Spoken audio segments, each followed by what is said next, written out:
Welcome to Nash Fit Training Podcast. I'm Dr. Nash Jocic, PhD in philosophy, author, international speaker, fitness expert and nutritionist, and former bodybuilding champion. In this podcast, I will provide you with proven and effective strategies that will help you lose fat, build muscle, and completely change your body composition. The insights and advice I will share are grounded in scientific research and theoretical knowledge, but more importantly, they are drawn from my own experience as well as the experiences of my clients over the past 4 decades. So let us dive into today's topic.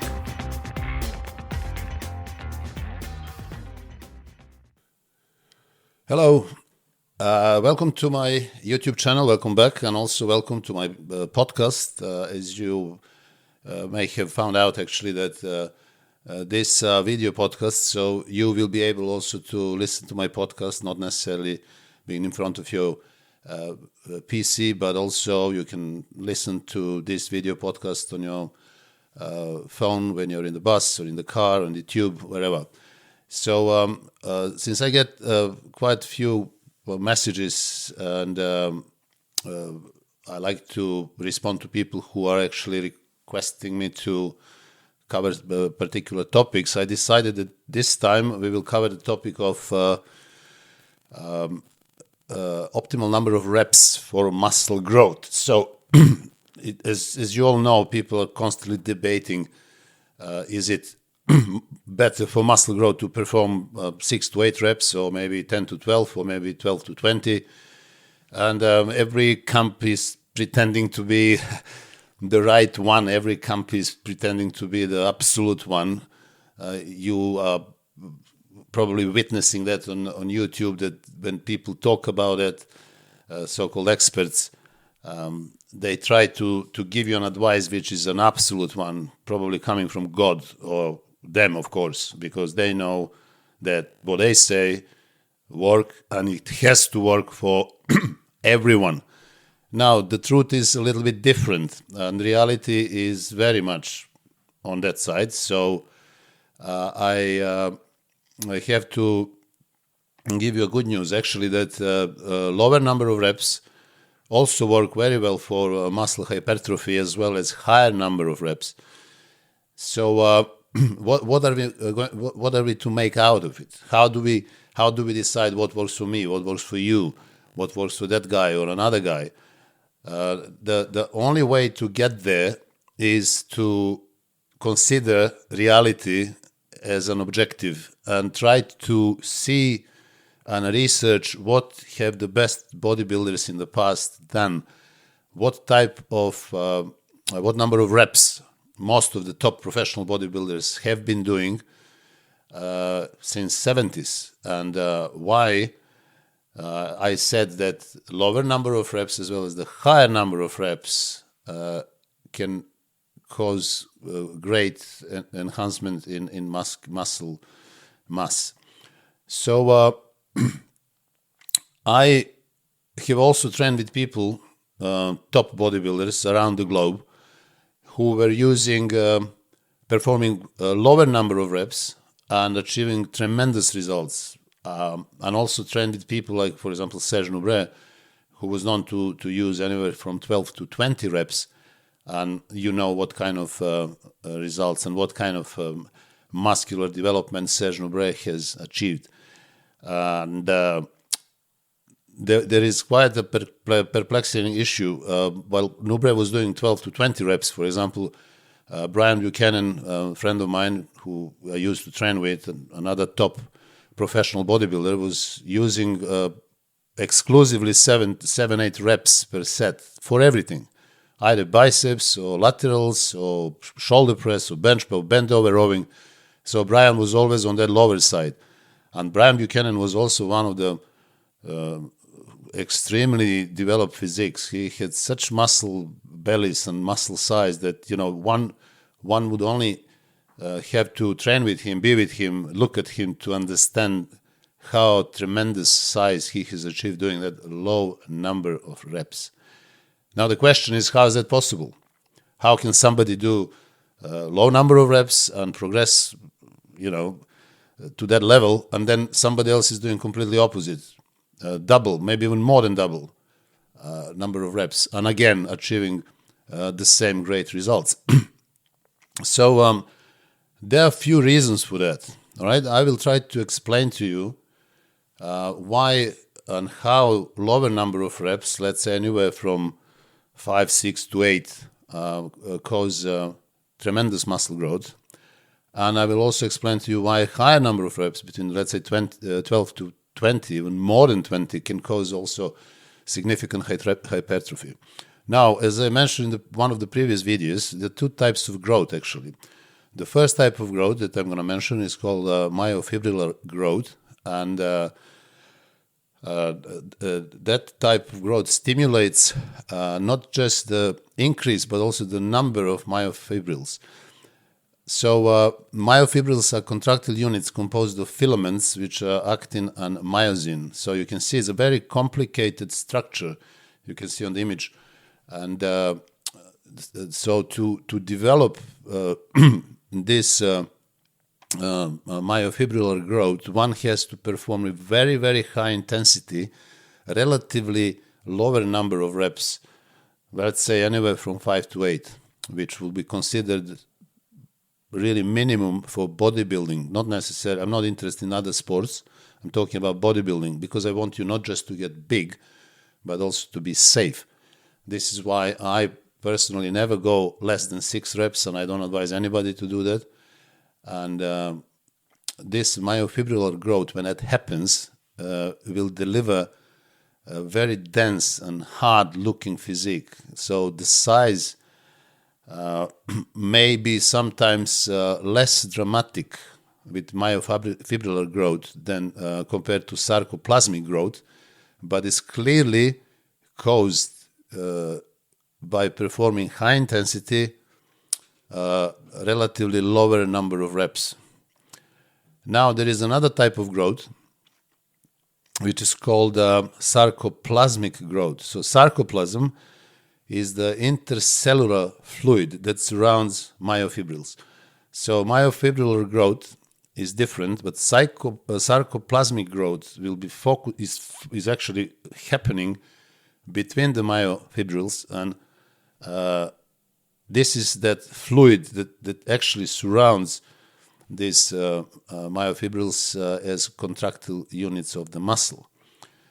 You can see again on the images how that looks. So high reps, let's say around 20 reps, will cause increased storage of glycogen and water in the sarcoplasm, therefore increasing the muscle cell in that way. Although sarcoplasmic growth does increase the volume, the size of the muscle cell, it does not increase the strength, because the strength is directly related to myofibrillar growth, to myofibrils. And if you don't tackle that growth, clearly you will not be able, you are not going to achieve dramatic increase in strength. And this is, for example, reason why powerlifters don't really spend much time doing high reps or creating that sarcoplasmic growth, because they're interested in sheer strength. So their reps are anywhere between 1 and 5, probably 1 to 3, because they're only interested in that myofibrillar growth, because that growth can help you increase strength as well. Now, in bodybuilding, strength is not the only and not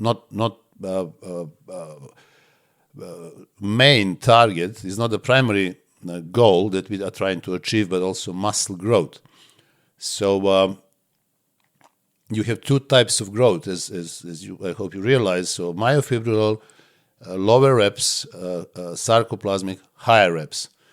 Also, is worth mentioning that low reps usually benefits individuals who have predominantly fast twitch muscle fibers. This is purely genetic, like type 2A and type 2B, especially type 2B, because that particular type of muscle fibers can double in size. On type 2A can grow up in size 20 to 30%. Type 2B, fast twitch muscle fibers can double in size. So people who respond to high high intensity in sense of heavier weights and lower reps are predominantly people who are born with majority of white muscle fibers, fast twitch muscle fibers. Now, higher reps primarily benefits individuals who have predominantly slow twitch muscle fibers. This is something to bear in mind. This is purely genetic, so one can only discover that preference of training with experiment. There is nothing else you can do. You have to try. So now let us look at who are those famous bodybuilders who actually performed low number of reps. Let's say 3 to 6 for muscle growth. And if they targeted clearly fast twitch muscle fibers. So although I will mention now bodybuilders who performed relatively low number of reps and achieved fantastic results, I have to mention that they also combined higher number of reps. Sometimes using the same movements in different training sessions, and sometimes higher number of reps would be incorporated by targeting, especially isolating exercises, but I will mention to you now in every single one in particular. For example, Ronnie Coleman was known to perform 6 to 8 reps per exercise, but he would sometimes go down to 2 to 4 on some big lifts, let's say like squats or deadlift. So Ronnie was clearly a monster, but he was especially in his main compound lifts, he would go that low. So average 6 to 8, but sometimes down to 2 to 4. And he was extremely strong, and he believed that using weight that can push his muscle to their limits would increase the size and density. Clearly, he achieved that. Then you have Dorian Yates, who is again another famous and extremely successful bodybuilder, and his favorite number of reps would be 6 to 8. He would perform really every rep with the maximum effort and maximum concentration. So he believed in heavier weights, but as I mentioned, lower number of reps. Now another person who used to perform lower number of reps, even down to 3 to 6, was famous Tom Platz, is known as a king of legs. But although he performed very low reps in order to stimulate the growth of his fast twitch muscle fibers, he was also known to perform high number of reps. So this is important to understand. There are some people who combine low and high, but now I'm talking about people who perform lower number of reps and achieve great results. For example, Tom Platz. Then you have Franco Colombo, another fantastic bodybuilder who was Mr. Olympia. He would go down to 3 to 5. He's also known to go on a very, very heavy with low reps on the main lifts like deadlifts, squats, bench press. And then we have Arnold. Although Arnold is known for a higher number of reps, Arnold also went down to 4 to 6 reps. So he incorporated also a low number of reps with his famous higher number of reps. But it's important to acknowledge that he also used, especially in movements like squats or bench press, he would go down to 4 to 6 reps. Now, why lower reps work for all these people? Well, it works first of all because when you go with the lower number of reps, you can use heavier weight and therefore create significant mechanical tension, which is a key driver for muscle growth.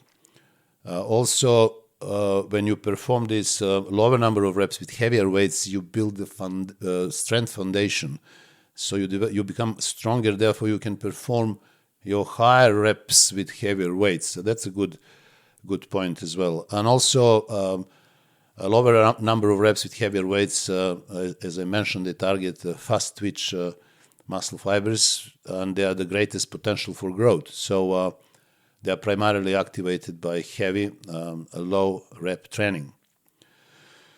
Now, on the other side, you have people who perform higher number of reps and also achieved great, fantastic results. So anywhere between 12 and 20 reps, would consider to be higher number of reps. So this approach emphasized metabolic stress and development also of slow twitch muscle fibers, and also that type 2A muscle fibers, not necessarily only type 2B, which are targeted with a lower number of reps. So who are the guys who actually achieved those famous bodybuilders, achieve great results? Again, you have Tom Platz. Tom Platz was known to perform up to 100 reps. Imagine 100 reps doing squats. So anywhere from 20 plus reps he would do even with heavy weights, but he would perform high number of reps. With that way, incorporating both, he would stimulate both muscle growth. So another phenomenal bodybuilder who I had the opportunity to see training and train with me to him together was Serge Nubre. He is known to perform 12 to 20 reps, even more than 20 reps. And also he believed that the most important thing is actually that tremendous pump that you can achieve, not just performing few sets, but actually more sets, sometimes up to 40 sets per session for a single muscle group like chest or back or legs. So Serge was really on that side, on a high rep side, trying to achieve maximum pump. And, he emphasized the feel and the blood flow in the muscles, believing that you also feed the muscle with amino acids during the training, not just after training. So for him, that was an extremely important point. And he also thought that by training with high reps, you will create better shape and better separation and better conditioning, which is clearly debatable, but that worked for him. So another person known for higher reps, 12 to 20 actually, is Mr. Olympia, Frank Zane, who particularly during his isolation exercises consider very high number of reps, 12 to 20, as I said, yeah.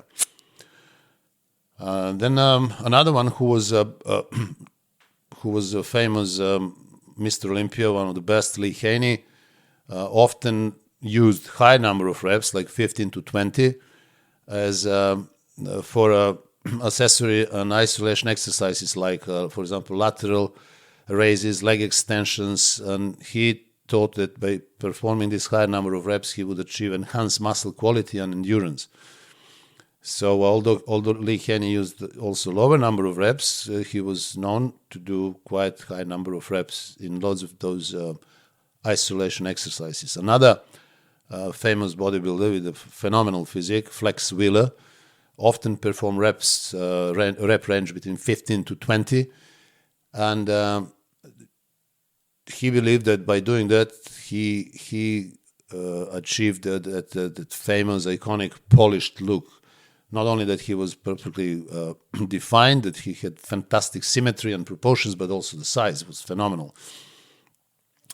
And why would high reps work for them? So there are a few reasons, as I mentioned before, about sarcoplasmic growth, but also a high number of reps cause metabolic stress, and high reps increase the accumulation of metabolites like lactic acid, which triggers muscle growth through hormonal response to triggering growth hormone and cellular signaling. So metabolic stress is one of the reasons why high number of reps works. Also, it is important to mention that by doing high number of reps, you will use relatively lighter weights or medium weights, not extremely heavy weights, and that will keep you away from injuries. So that's a good point on this that goes in favor for people who advocate high number of reps.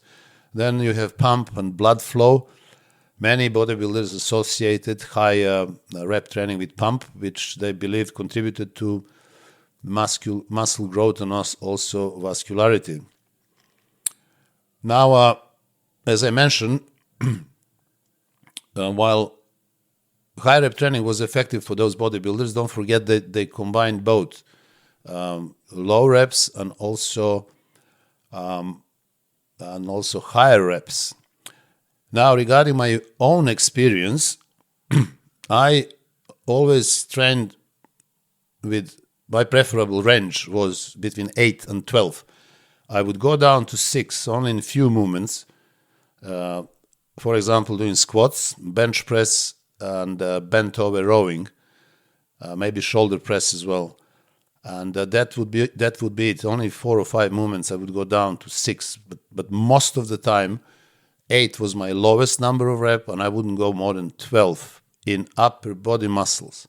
Now, when it comes to legs, I would prefer to train between 10 and 20. The lowest would be 10. Exception is clearly squats, where I would sometimes go down to 6. But for leg press, hex squats, lunges, extensions, I would never go less than 10. And I would go even up to 20, sometimes up to 30. So my favorite high rep exercise is leg press and also leg extensions. So I did the combination of both. But for the upper body, I used lower number of reps. But for the lower body, sometimes I went over 20 reps, 25, 30 reps, especially doing leg press or leg extensions. And that worked for me. Now, what are we to say about these strategies? Well, I believe that the best thing for everyone would be to incorporate both types of rep range, lower and also higher, in order to stimulate myofibrillar growth as well as sarcoplasmic growth. So why not stimulate both? So you can do that by exercising, let's say, doing the same exercise one week lower reps, next week higher reps, or maybe performing some exercises with the rep range 8 to 10, and then some maybe isolating, as Lee Henny did, to do more like 12 to 20 reps. Another thing that I want to mention towards the end of this video is that the predominant type of muscle fibers will decide which rep range is best for you. So if you try, for example, to do 6 to 10 reps or 8 to 12, and you see that some muscles or the whole body is not really responding, you should then switch to a number of reps 12 to 20, so to try to stimulate maybe the muscle fibers that will be more responsive in your case. Maybe you are not the guy who is predominantly type 2B muscle fiber. So if you're not the one, like for example, many of the bodybuilders were not everybody has got that structure and that genetic predisposition, but they still achieve phenomenal results. You should experiment and find out what works for you. As always, I'm not bringing this as 10 commandments received from above. I'm giving you examples and I'm discussing issues, so that giving you options so that you can incorporate the best for yourself, clearly through experiment. Now, I mentioned that there are 2 different types of growth, so why not try both? Heavier weights, 8 to 12 reps, or maybe a medium weights, 12 to 20 reps, and then see how things going. Now, I would like to remind you that if you are really serious about training and you want to know more about muscle growth, the training systems, training techniques, perfect number of reps, if you want to know more about fat loss, if you want to learn more about nutrition, you can find all this in my ebooks, which are available on my website, nashfittraining.com. And these ebooks will help you to generate more knowledge and more information about your anatomy, about biomechanics, about physiology. The books will help you understand what is fat loss, how that happens, and clearly I talk a lot about nutrition in few of my books. So please visit my website, nashfittraining.com, and you can find 7 very, very important ebooks for you. Also, there are other services that I provide on my website. Services like personalized training programs, nutritional programs, telephone consultations, and also online personal training.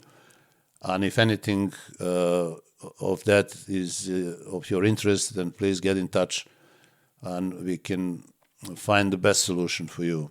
So once again, thank you for tuning to my podcast, and also coming back to my YouTube channel for the ones who have been here already.